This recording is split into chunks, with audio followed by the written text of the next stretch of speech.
ദൈവ തിരുനാമം വാഴ്ത്തപ്പെടുമാറാകട്ടെ. ഇന്നത്തെ നമ്മുടെ വായനാ ഭാഗം ആവർത്തന പുസ്തകം 8 മുതൽ 10 വരെയുള്ള അധ്യായങ്ങളാണ്.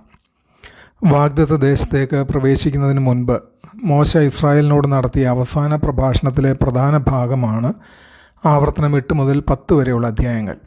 ഈ അധ്യായങ്ങളിൽ ദൈവത്തിൻ്റെ വിശ്വസ്തതയെ ഓർമ്മിപ്പിക്കുകയും അഹങ്കാരത്തെയും മറവിയെയും കുറിച്ച് മുന്നറിയിപ്പ് നൽകുകയും അവരുടെ ആവർത്തിച്ച പരാജയങ്ങൾക്കിടയിലും ദൈവം കാണിച്ച കരുണ വെളിപ്പെടുത്തുകയും ചെയ്യുന്നു. ഉടമ്പടി അനുസരിച്ചുള്ള ജീവിതം മനുഷ്യൻ്റെ യോഗ്യതയിലല്ല, ദൈവത്തിൻ്റെ കൃപയിലും വിശ്വസ്തതയിലും പരമസ്നേഹത്തിലുമാണ് അധിഷ്ഠിതമെന്ന് മോശ പഠിപ്പിക്കുന്നു. ഇന്നത്തെ ദൈവജനങ്ങൾക്ക് ഈ അധ്യായങ്ങൾ വിനയം, നന്ദി, അനുസരണം, മാനസാന്തരം, പൂർണ്ണ ഹൃദയഭക്തി എന്നിവയെക്കുറിച്ചുള്ള ആഴമുള്ള പഠനങ്ങൾ നൽകുന്നു. 8-ാമത്തെ അധ്യായത്തിൽ ദൈവം 40 വർഷം മരുഭൂമിയിലൂടെ അവരെ നയിച്ചതിനെ മോശ ഓർമ്മിപ്പിക്കുന്നു. മരുഭൂമി ഒരു യാത്ര മാത്രമായിരുന്നില്ല, അത് ദൈവിക പരിശീലനത്തിൻ്റെ സ്ഥലമായിരുന്നു. ദൈവം അവരെ താഴ്ത്തി പരീക്ഷിച്ചു, അവനെ ആശ്രയിക്കാൻ പഠിപ്പിച്ചു. ജനങ്ങൾക്ക് വിശന്നു, ദൈവം സ്വർഗത്തിൽ നിന്ന് മന്ന നൽകി. ഈ അനുഭവത്തിലൂടെ മനുഷ്യൻ ഭക്ഷണത്താൽ മാത്രം ജീവിക്കുന്നില്ല, ദൈവവചനത്താലാണ് ജീവിക്കുന്നതെന്ന് ദൈവം പഠിപ്പിച്ചു. യാത്രയിലുടനീളം ദൈവം അവരെ സംരക്ഷിച്ചതായും മോശ ഓർമ്മിപ്പിക്കുന്നു. അവരുടെ വസ്ത്രങ്ങൾ പഴകിയില്ല, കാലുകൾ വീങ്ങിയില്ല. സമൃദ്ധമായ ദേശത്തേക്ക് പ്രവേശിക്കാൻ ഒരുങ്ങുമ്പോൾ സമ്പന്നരായ ശേഷം കർത്താവിനെ മറക്കരുതെന്ന് മോശ മുന്നറിയിപ്പ് നൽകുന്നു. എൻ്റെ ശക്തിയും എൻ്റെ കൈകളും ആണ് ഈ സമ്പത്തുണ്ടാക്കിയതെന്ന് പറയരുത്. എല്ലാ അനുഗ്രഹങ്ങളെയും ഉറവിടം ദൈവമാണെന്ന് അവർ ഓർക്കണമെന്നവരെ ഓർമ്മിപ്പിച്ചു. മരുഭൂമി വിശ്വാസികളുടെ ആത്മീയ രൂപീകരണ പ്രക്രിയയെ പ്രതിനിധീകരിക്കുന്നു. ദൈവം ചിലപ്പോൾ പ്രയാസകാലങ്ങൾ അനുവദിക്കുന്നത് തൻ്റെ മക്കളെ നശിപ്പിക്കാനല്ല, ആത്മീയ പക്വത വളർത്താനാണ്. പരീക്ഷണങ്ങൾ ഹൃദയത്തിലുള്ളത് വെളിപ്പെടുത്തുകയും ദൈവത്തെ ആശ്രയിക്കാൻ പഠിപ്പിക്കുകയും ചെയ്യുന്നു. മന്ന ജീവൻ്റെ അപ്പമായ യേശുക്രിസ്തുവിലേക്കാണ് വിരൽ ചൂണ്ടുന്നത്. ഇസ്രായേൽ ദിവസേന മന്നായെ ആശ്രയിച്ചതുപോലെ വിശ്വാസികളും ദിവസേന ക്രിസ്തുവിനെയും അവൻ്റെ വചനത്തെയും ആശ്രയിക്കണം. മനുഷ്യൻ അപ്പം കൊണ്ട് മാത്രം ജീവിക്കുന്നില്ല എന്ന സത്യം പിന്നീട് യേശു പരീക്ഷിക്കപ്പെട്ടപ്പോൾ ഉദ്ധരിക്കുന്നു. ആത്മീയ ആഹാരം ഭൗതിക ആഹാരത്തെക്കാൾ പ്രധാനമാണെന്ന നിത്യസത്യമാണ് ഇത്. ഇന്നത്തെ വിശ്വാസികൾക്ക് കഷ്ടകാലത്തേക്കാൾ വലിയ അപകടം സമൃദ്ധിയിലാണ്.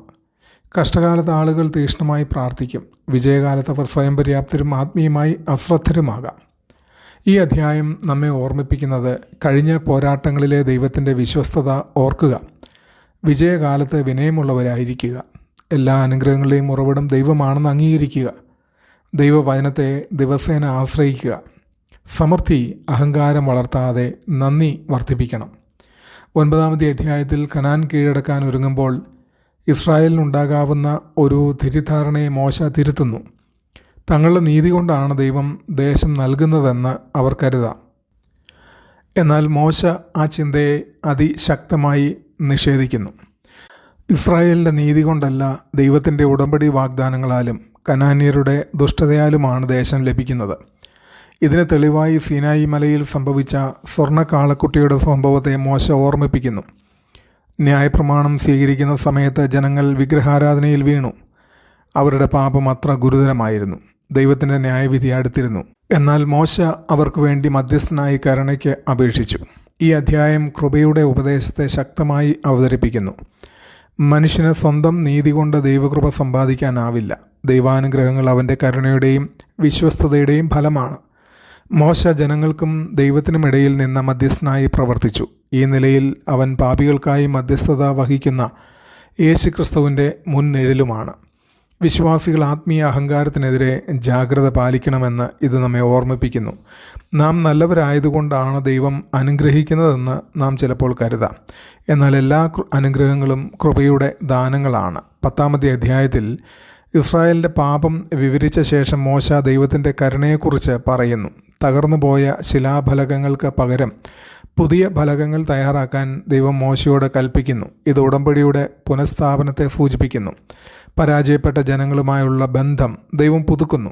ശേഷം ദൈവം ആവശ്യപ്പെടുന്നത് മോശ സംക്ഷിപ്തമായി പറയുന്നു. കർത്താവിനെ ഭയപ്പെടുക, അവൻ്റെ വഴികളിൽ നടക്കുക, അവനെ സ്നേഹിക്കുക, പൂർണ്ണ ഹൃദയത്തോടും പൂർണ്ണ ആത്മാവോടും കൂടെ അവനെ സേവിക്കുക, അവൻ്റെ കൽപ്പനകൾ പാലിക്കുക. ദൈവം ആകാശത്തിൻ്റെയും ഭൂമിയുടെയും കർത്താവാണെങ്കിലും അനാഥരെയും വിധവമാരെയും പരദേശികളെയും കരുതുന്നവനാണെന്ന് മോശ വ്യക്തമാക്കുന്നു. ഈ അധ്യായം ദൈവത്തിൻ്റെ വിശുദ്ധിയെയും കരുണയെയും മനോഹരമായി സമന്വയിപ്പിക്കുന്നു. ദൈവം പാപത്തെ അവഗണിക്കുന്നില്ല, എന്നാൽ മാനസാന്തരപ്പെടുന്നവർക്ക് പുനഃസ്ഥാപനം നൽകുന്നു. ഹൃദയപരിച്ഛേദനയെക്കുറിച്ചുള്ള കൽപ്പന ദൈവം പുറം ചടങ്ങുകളേക്കാൾ ഉള്ളിലെ പരിവർത്തനമാണ് ആഗ്രഹിക്കുന്നതെന്ന് പഠിപ്പിക്കുന്നു.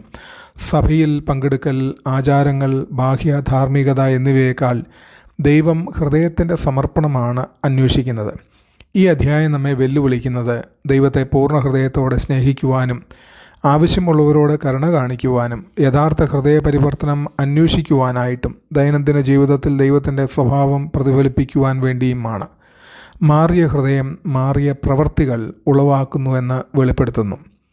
ഈ അധ്യായങ്ങളിലെ പ്രധാന ദൈവശാസ്ത്ര ചിന്തകളിൽ ഒന്നാമതായി നമുക്ക് കാണുവാൻ കഴിയുന്നത് ദൈവത്തിൻ്റെ വിശ്വസ്തതയാണ്. മനുഷ്യൻ്റെ പ്രകടനമല്ല, ദൈവത്തിൻ്റെ സ്വഭാവമാണ് അവൻ്റെ വിശ്വസ്തതയുടെ അടിസ്ഥാനം. രണ്ടാമതായി ദൈവത്തെ ആശ്രയിക്കുവാൻ വേണ്ടിയുള്ള പഠിപ്പിക്കലാണ്. ജീവിതവും അനുഗ്രഹവും വിജയവും ഒടുവിൽ ദൈവത്തിൽ നിന്നാണ് വരുന്നതെന്ന് ഇത് നമ്മെ ഓർമ്മിപ്പിക്കുന്നു. യോഗ്യതയേക്കാളുള്ള കൃപയെക്കുറിച്ച് ഇത് നമ്മോട് സംസാരിക്കുന്നു. ഇസ്രായേൽ അവരുടെ നീതി കൊണ്ടല്ല അവർക്ക് ദേശം ലഭിച്ചത്. അതുപോലെ വിശ്വാസികൾ കൃപയാൽ വിശ്വാസത്തിലൂടെ രക്ഷിക്കപ്പെടുന്നു. ഈ അധ്യായങ്ങൾ മധ്യസ്ഥതയെക്കുറിച്ച് നമ്മളെ ഓർമ്മിപ്പിക്കുന്നു. മോശയുടെ മധ്യസ്ഥത വിശ്വാസികൾക്കായി ഇടവിടാതെ മധ്യസ്ഥത വഹിക്കുന്ന യേശുക്രിസ്തുവിലേക്കാണ് വിരൽ ചൂണ്ടുന്നത്. ദൈവം പുറം മതാചാരങ്ങളെക്കാൾ ഉള്ളിലെ ഭക്തിയെ ആണ് അന്വേഷിക്കുന്നത്. അതായത് ഹൃദയ പരിവർത്തനത്തെക്കുറിച്ച് കൂടെ ഈ അധ്യായങ്ങൾ നമ്മളെ ഓർമ്മിപ്പിക്കുന്നു. ആവർത്തനം 8 മുതൽ 10 വരെ ദൈവജനത്തെ അവൻ്റെ വിശ്വസ്തത ഓർക്കുവാനും അവൻ്റെ കൃപയെ ആശ്രയിക്കാനും വിനയത്തോടെ അനുസരിക്കാനും വിളിക്കുന്നു. മരുഭൂമി ദൈവവിശ്വാസം പഠിപ്പിക്കുന്നു. സ്വർണ്ണക്കാളക്കുട്ടി മനുഷ്യൻ്റെ പാപപ്രവണതയെ ഓർമ്മിപ്പിക്കുന്നു. പുതുക്കപ്പെട്ട ഉടമ്പടി ദൈവത്തിൻ്റെ കരുണയും പുനഃസ്ഥാപനവും വെളിപ്പെടുത്തുന്നു. ഈ അധ്യായങ്ങളൊടുവിൽ യേശുക്രിസ്തുവിലേക്കാണ് വിരൽ ചൂണ്ടുന്നത്. ജീവൻ്റെ അപ്പം, പരിപൂർണ മധ്യസ്ഥൻ, ഹൃദയങ്ങളെ മാറ്റുന്ന കർത്താവ്, ദൈവത്തിൻ്റെ നന്മ ഓർക്കുവാനും അഹങ്കാരം ത്യജിക്കാനും കൃപ സ്വീകരിക്കാനും പൂർണ്ണ ഹൃദയത്തോടെ ദൈവത്തെ സേവിക്കാനും അവ നമ്മെ വിളിക്കുന്നു. എൻ്റെ ജീവിതത്തിൽ ദൈവത്തിൻ്റെ വിശ്വസ്തത ഞാൻ ഓർക്കുന്നുണ്ടോ? അല്ലെങ്കിൽ സുഖസൗകര്യങ്ങളും വിജയവും എന്നെ ആത്മീയമായി മറവിയിലാക്കിയിട്ടുണ്ടോ? എൻ്റെ ദൈവബന്ധം വെറും ബാഹ്യ മതപര പ്രവർത്തനങ്ങളിലാണോ? അല്ലെങ്കിൽ എൻ്റെ ഹൃദയം യഥാർത്ഥത്തിൽ അവനോട് സമർപ്പിക്കപ്പെട്ടിരിക്കുന്നുവോ? ദൈവം നമ്മെ എല്ലാവരെയും അനുഗ്രഹിക്കട്ടെ. ആമേൻ.